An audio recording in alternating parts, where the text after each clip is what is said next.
a Superman and Batman. 3 rings. Can't do it, man. It's too much.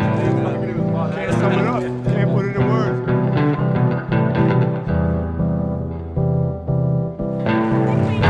We could have got you a bigger chair, I'm sorry. Now, we're taping the show in June, but it's going to air in July. By July, you might be a member of a new team. Have you heard this rumor? I have. Somebody told me there's a chance you might not be playing for Orlando, where I have a little condo and I love to watch you play. You might go to Los Angeles, where I don't like to go to the games because it's too crowded. Well, right now, Orlando is the first option. Yeah. And I'm going to leave my options open. So, we'll see. That's a little vague, but it's okay. You're bigger than me. Shaquille O'Neal is one of the NBA's premier superstars due to his lovable personality, marketability, and most of all, his dominant play.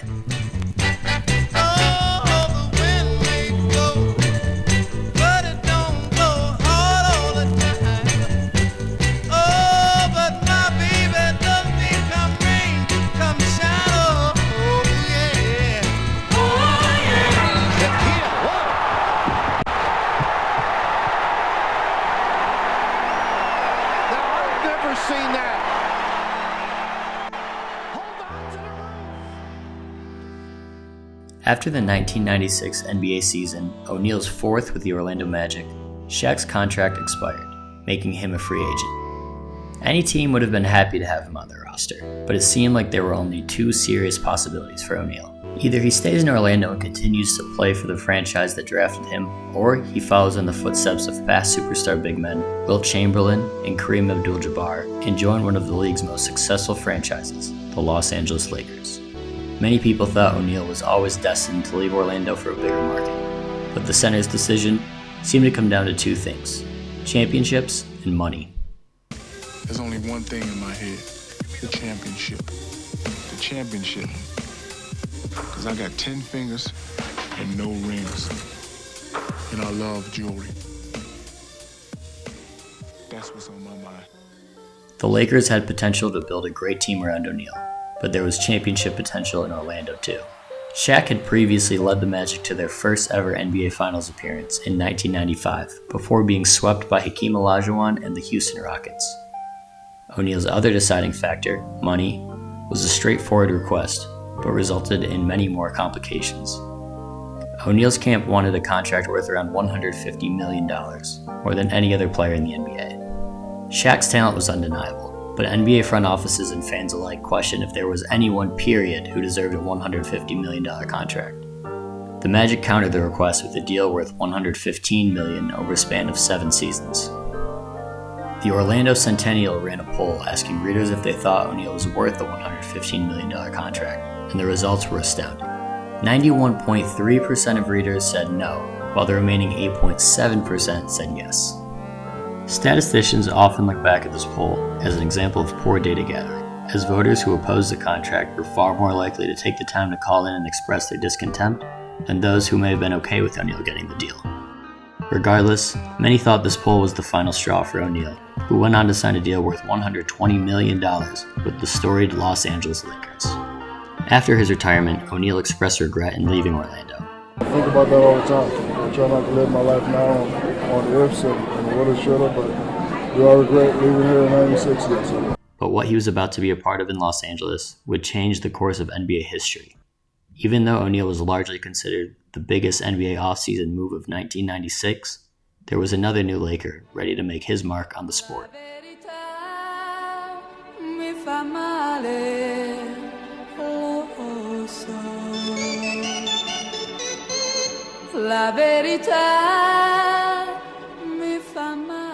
Kobe's prom, it's Lower Marion's prom. It's all of our prom, including Kobe. We're not the class of Kobe, we're the class of 1996.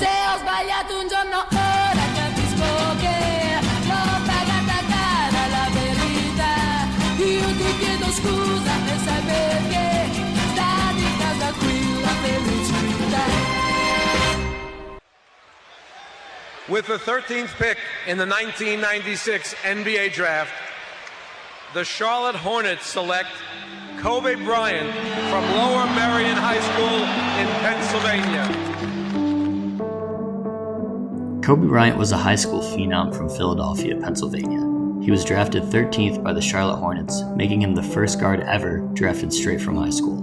Lakers general manager and legendary point guard Jerry West traded for Bryant the night of the draft. West described Bryant as one of the best he's ever seen after watching him in a pre-draft workout.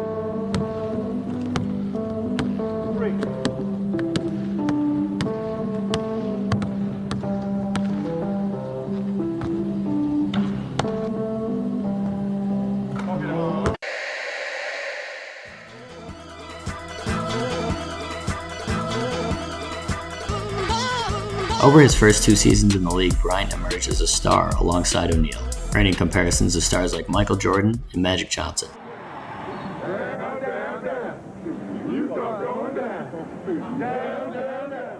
Despite Bryant's ascension, the team still seemed to be far away from their championship aspirations. In the 1998 playoffs, the Lakers were knocked out by Karl Malone, John Stockton, and the Utah Jazz for the second straight season, this time being swept in the conference finals. And we end the third quarter the same way we began, with the Jazz leading the Lakers by 26 thanks to the big third period by Karl Malone. At the end of 3, it's all Utah, 91-65. NBA season. The owners and players met for the first time in 13 days, and Jordan was at the bargaining table. So far, the first 2 months of the season have been wiped out, but after 10 and a half hours of negotiating, NBA Commissioner David Stern said it is likely there won't be an NBA season. I hope so. What do we do now? If I had an answer, I would be glad to share it with you. Negotiations for a collective bargaining agreement between the NBA and NBA Players Association delayed the start of the 1998-1999 season. The NBA did not resume play until February 1998. This extended offseason resulted in a concerning feud early in Kobe and Shaq's partnership. In a game of 2-on-2, Shaq and Kobe were allegedly playing very physical basketball. It boiled over when Shaq slapped Kobe in the face. In 2018, the two discussed the incident. More of those little, yeah, I remember that. And what you say? Well, what you gonna do about it? What you gonna do about it? And then that's the next thing I knew. I saw a big hand coming this way, and I remember going this way. And I remember throwing some lollipop. Golden Polynese came and caught, and then they all just kind of broke us apart, broke us up. This was the first in a confrontational series of events between the two superstars. In 1999, the Lakers hired a man who had a virtually unmatchable resume in superstar relations. Phil Jackson had won 6 rings as the head coach of the Chicago Bulls, famously meshing the styles and personalities of Scottie Pippen, Dennis Rodman, and of course, Michael Jordan. Jackson decided to focus on a close relationship with O'Neal rather than Bryant. Jackson determined that's what Shaq's personality would require. Bryant, on the other hand, was more comfortable in isolation both on and off the court. Despite this decision, his first season as the Lakers coach contained more drama between O'Neal and Bryant. At one team meeting during the season, O'Neal told the team that he felt Bryant was playing too selfishly for the Lakers to win. Despite the drama, 2000 marked the duo's first title. The Lakers defeated Reggie Miller and the Indiana Pacers in 6 games. Jackson looking to throw it in against Shaq. Reggie turns and pumps it up. Off the rim. And the Lakers are the 2000 NBA.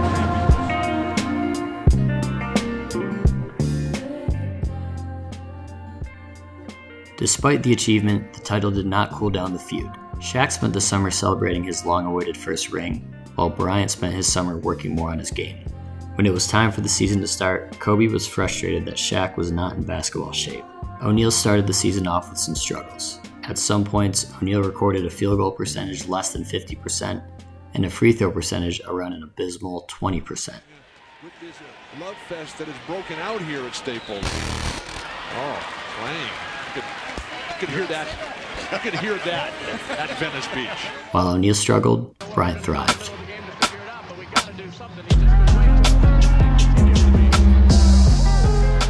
He became the team's leading scorer and was complimented by Phil Jackson, who said Bryant was playing the best ball of his career to date.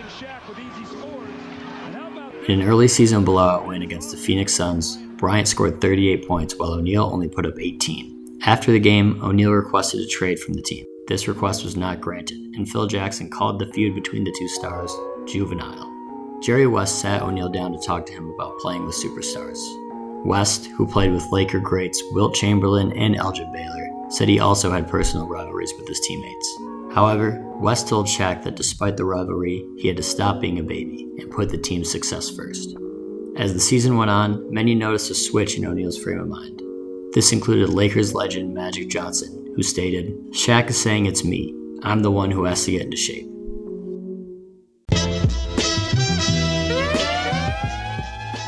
When Shaq turned his season around, the rest of the team followed suit. They ended the season on an 8-game winning streak, entering the postseason red hot.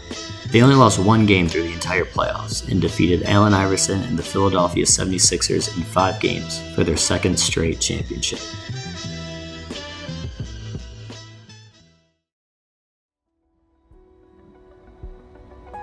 The 2001-2002 season started on a somber note. Phil Jackson and Kobe Bryant missed a portion of training camp because of deaths in their families. O'Neal missed training camp as well due to a toe surgery. On top of these events, the locker room as well as the entire nation was shaken up by the recent 9/11 attacks on the World Trade Center. O'Neal said that because of this, it would be difficult for any of them to be petty in the locker room. His sentiments seemed to stay true as the Lakers got out to a blazing 16-1 start to the season. The Lakers finished the season second in the Pacific Division and advanced to their 3rd straight NBA Finals after a hard-fought 7-game series against the Sacramento Kings. Winning a championship, take everything you got. Sacramento, they thought it was the year, but I'm telling you it's not. Vlade said that we don't have home court advantage, we won't win. What? Vlade, are you stupid? I'll tell you time again. You need to go when they know your name.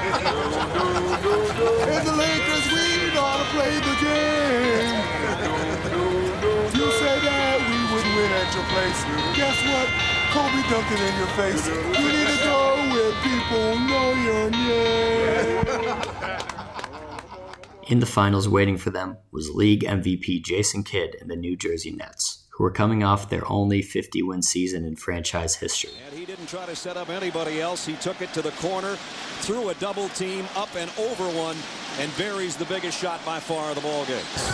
They get the offensive rebound. Who is going to stand up for New Jersey and say, this board belongs to me? Rejected by O'Neal. Despite the worthy opponent, the Lakers cruised to a 4-0 sweep of the Nets, earning them their 3rd straight championship, popularly known as a three-peat. Congratulations, greatest. Congratulations, the most dominant.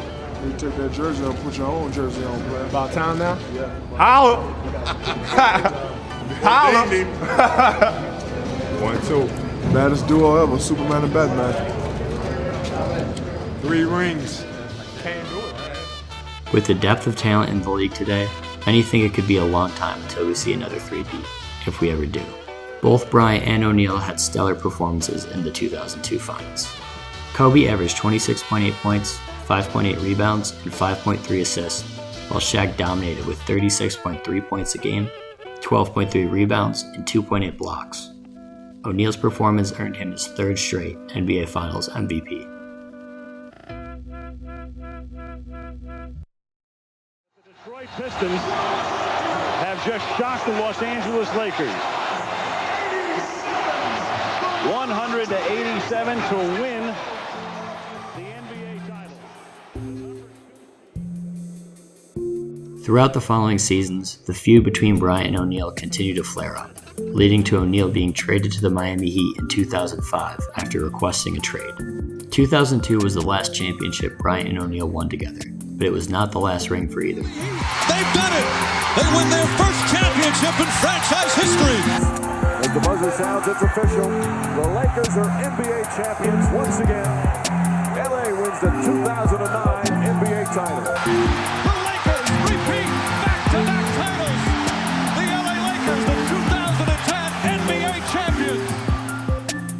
O'Neal won one championship with the Heat in 2006, and Bryant won back-to-back championships with the Lakers in 2009 and 2010. To another, Kobe Bryant, your 5th NBA championship. How does this one stand out for you more than 1, 2, 3, and 4? Well, this is the sweetest.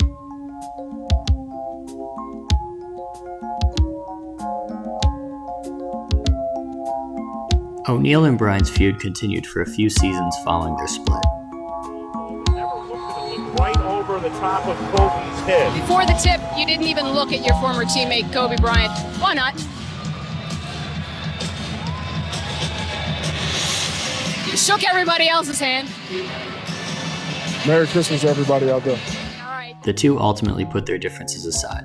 Shaq said he started to look at Bryant differently after they won co-MVPs in the 2009 All-Star Game, and Bryant gave the trophy to Shaq's son. You believe when he says it was all a media ploy by him to grab attention and take pressure off of you? Big chief marketer? Yeah, you should say that all the time. You should say that all the time. No one can say how many championships the duo could have won if they stuck together. But regardless, the two cemented themselves as one of the greatest duos the game has ever seen. When I think of you, just the two of us, we can make it if we try. Just the two of us, just the two of us, just the two of us, building castles in the sky. Just the two of us, you and I.